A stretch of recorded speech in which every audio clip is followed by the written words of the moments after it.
কিন্তু তাদের life style কি, তাদের জীবন কি? এদের দুনিয়াটা খাও দাও ফুর্তি করো, দুনিয়া কি মজা লেলো, এই শেষ। যুবতী মেয়ে 12 বছর, মেয়ে কি 15 বছর থেকে শুরু করে 40-45 বছর এই বয়সের মেয়েরা হাফ প্যান্ট পরি, তাও হাফ প্যান্টও না, ওর চাইতেও ছোট।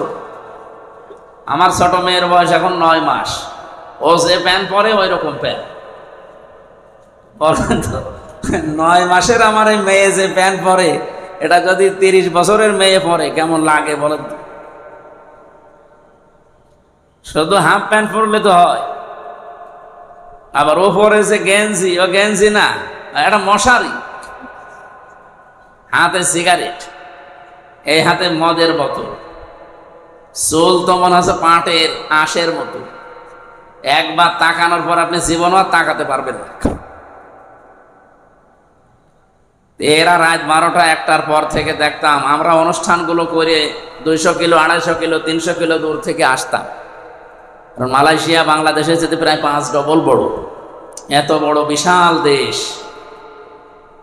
এক প্রদেশ থেকে আরেক প্রদেশে এসে যখন আমি এই যে হোটেলে থাকতাম, ঢুকতাম, দেখি ওই রাত 2টা 3টা বাজে, কিন্তু ওদের কাছে মনে হচ্ছে এখন সকাল 10টা বাজে। নিজের স্বামীকে ঘরে বা স্বামীকে অন্য জায়গায় আছে, নিজে আরেকজন বন্ধুকে নিয়ে, কি অবস্থা তাদের জীবনে, না আছে তাদের আখেরাতের কোনো চিন্তা, ওদের মরে গেলেই জীবন শেষ। আমাদেরকে আল্লাহ যদি ওইভাবে পাঠাতো, বলেন তো, দুনিয়ার এরকম আনন্দ ফুর্তি, দুনিয়ার এই রং চং এবং অন্য ধর্মে যদি আমরা থাকতাম, নিজেদের বাপদাদার ধর্ম ছেড়ে দিয়ে ইসলাম গ্রহণ করা কত কঠিন হতো।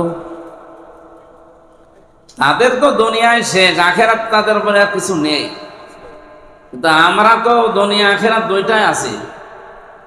আপনি ওদের মতো জীবন চরিত্র পেলে কি করতেন?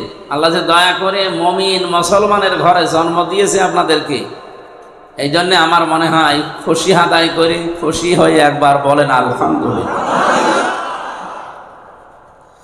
আমি হোটেলে আসার পরে মাঝে মাঝে রাত্রে ভাবতাম যে আল্লাহ, এদেরও তো জীবন, কিভাবে চলে এরা? এদের বিবেকে কি হালকা কোনো টাচও দেয় না যে রাত মাঝে এখন 3টা আর একটা যুবতী মেয়ে মদ খাচ্ছে আর হাতে সিগারেট, আর জেনা তো একেবারে মানে খোলামেলা।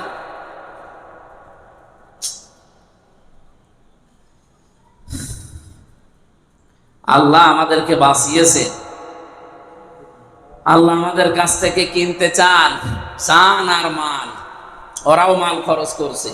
ওদের এক একটা নাইটে 90,000 1 লাখ টাকা বাংলাদেশের এরকম খরচ হয়, তাও নরমাল। বাংলাদেশের 15 লাখ 16 লাখ টাকা এক নাইট কাটাতে লাগে। একটা হোটেলে একবার রাতে থাকবেন একদিনের জন্য, এক রাতের জন্য 15 লাখ 16 লাখ বাংলাদেশের টাকায়। কিভাবে টাকা তারা উড়াচ্ছে বলেন তো? তাদের সম্পদ তারা খরচ করছে, তাদের জীবন তারা নষ্ট করছে এনজয়ের মাধ্যমে। আল্লাহ ওদের ওই জীবন ওই সম্পদ কোনোদিন কিনতে চায়? বলেন বলেন, কাদেরটা কিনতে চায়? আর আপনি আমি কি আসলে মমিন? মমিন যদি কেউ দাবি করে, নবীজি বলেন ইজা সাররাতকা হাসানাতুকা ওয়া সাআতকা সাজ্জিয়াতুকা ফাআনতা মুমিন। সাহাবী প্রশ্ন করলেন, হে নবী, আমার যে ঈমান আছে আমি টের পাবো কি করে? বিশ্বনবী বলেন, যখন তোমার ভালো কাজগুলো তোমাকে আনন্দ দেয়, আর অন্যায় দেখার পরে যখন তোমার ভেতর থেকে একটা বাধা আসে, বিবেকে মেনে নিতে চায় না, কষ্ট লাগে, তখন বুঝবে তোমার ঈমান আছে। কি বুঝলেন এখান থেকে? এখানে কেউ আসবেন না ভাই, বসেন। এই হাদিস থেকে যেটা শিক্ষা, ভালো কাজ আপনার ভালো লাগা লাগবে, সে যেই দিক। বলেন তো, কোরআনের প্রচার করা এটা ভালো কাজ না? এই ভালো কাজ যদিও আপনার দলীয় লোকজন না করে, যেই করুক না কেন আপনার ভালো লাগতে হবে।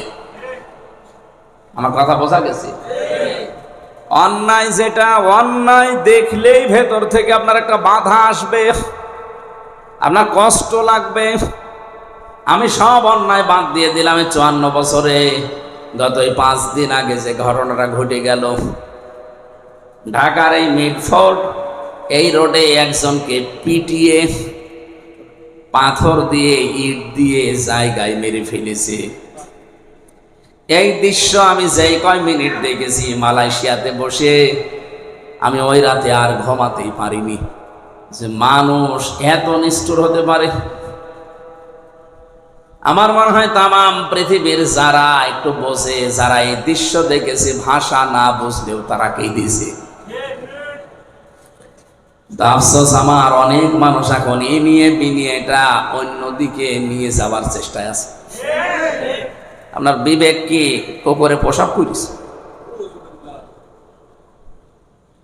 অন্যায় যেটা আপনাকে অন্যায় বলা লাগবে, ভেতর থেকে আপনার একটা বাধা আসবে, আপনার কষ্ট লাগবে।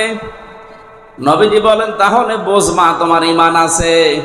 আর ভালো কাজও ভালো লাগে না, মন্দ কাজও ভালো লাগে না, সব তোমার কাছে সমান মনে হয়, তখন বুঝবা তোমার দাড়ি টুপি জুব্বা নামাজ থাকতে পারে কিন্তু ঈমান নেই। দাড়ি টুপি পাগড়ি জুব্বা মসজিদ এগুলো সব ছিল, ঈমান ছিল না, এরকম মানুষ দুনিয়ায় নেই। কে? আব্দুল্লাহ ইবনে উবাই, ওর দাড়ি ছিল, জুব্বা ছিল, পাগড়ি ছিল, নবীজির পেছনে নামাজ ছিল, হজ করতো, যাকাত দিত, নবীজির সাথে রোজা রাখতো, ঈমান ছিল না। আমার মনে হয় নবীজির সাথে থাকার পরও যদি ওর ঈমান না থাকে, তো আফজাল সাহেবের পেছনে থেকে আপনার ঈমান থাকবে। এখানে ভালো কাজ যদি আপনার কাছে ভালো না লাগে, আপনার কাছে অন্যায় দেখলে যদি ভেতর থেকে বাধা না আসে, আপনি বুঝে নিতে পারেন আপনার ঈমান এখন নেই।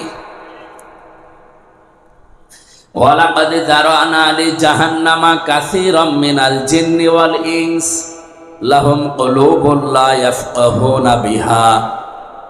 আল্লাহ পাক কোরআনে কারীমের সূরা আরাফের 179 নম্বর আয়াতে জানিয়েছেন, অবশ্যই অধিকাংশ জিন আর মানুষ জাহান্নামে যাবে, এই জন্যই পয়দা হয়েছে। প্রশ্ন আসতে পারে, অধিকাংশ মানুষ আর জিন যদি জাহান্নামে যায় তে আমাদের দোষ কি? আমাদের দোষ আছে। আমাদের দোষটা হচ্ছে এখানে আল্লাহ পরপর 3টি ইন্দ্রিয় শক্তির নাম দিয়েছেন। ইন্দ্রিয় শক্তি কয়টা? সব মিলে কয়টা? 6টা। আমাদের এই আয়াতের ভেতরে 3টা আছে। দেখেন তো আপনার আছে কিনা। লাহুম কুলুবুন লা ইয়াফকাহুনা বিহা, তাদের কলব আছে কিন্তু চিন্তা নেই। তাদের বিবেক আছে কিন্তু বিবেকটা কাজ করে না। অন্য দলের লোক একটু পান থেকে চুন খসলে সংবাদ সম্মেলন করে, আর নিজের দলের লোক মানুষ মেরে ফেলছে, কোনো কথা নেই।